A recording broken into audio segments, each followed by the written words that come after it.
तर आता पहा पुढील प्रश्न, एका संख्या रेषेवर यम व यन हे दोन बिंदूमधील अंतर पी आहे. दोन बिंदूमधील अंतर आपल्याला दिलेलं आहे पी. यम या बिंदूचा निर्देशांक ऋणे 5 असेल तर यनचे निर्देशक कोणते?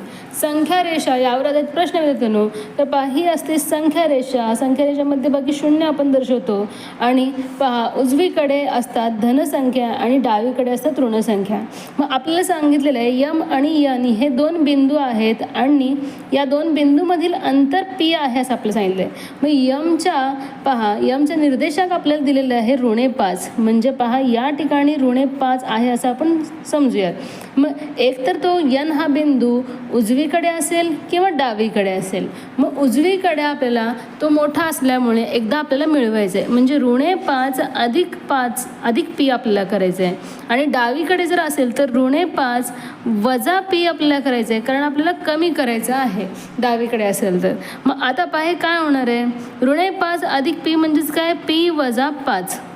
आणि पहा या दोन्हीमधून ऋण जर आपण कॉमन घेतलं तर आत काय राहणार आहे, पी अधिक 5.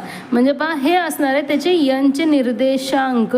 मग पहा असं पर्याय आपल्याला कुठे दिसत आहे, पी वजा 5 आणि ऋणे कंसामध्ये पी अधिक 5 4 नंबरच्या पर्यायामध्ये. म्हणजे हे असणार आहे मुलांना याचं योग्य उत्तर. तर अशा प्रश्नांमध्ये मुलांकडून बऱ्याच चुका होतात, म्हणून तुम्ही लक्षात ठेवायचं आहे आपल्याला एकदा वजा करायचं, जो काही निर्देशक दिला असेल त्यामध्ये आपल्याला जे काही अंतर असेल ते एकदा मिळवायचं आहे आणि एकदा वजा करायचं आहे.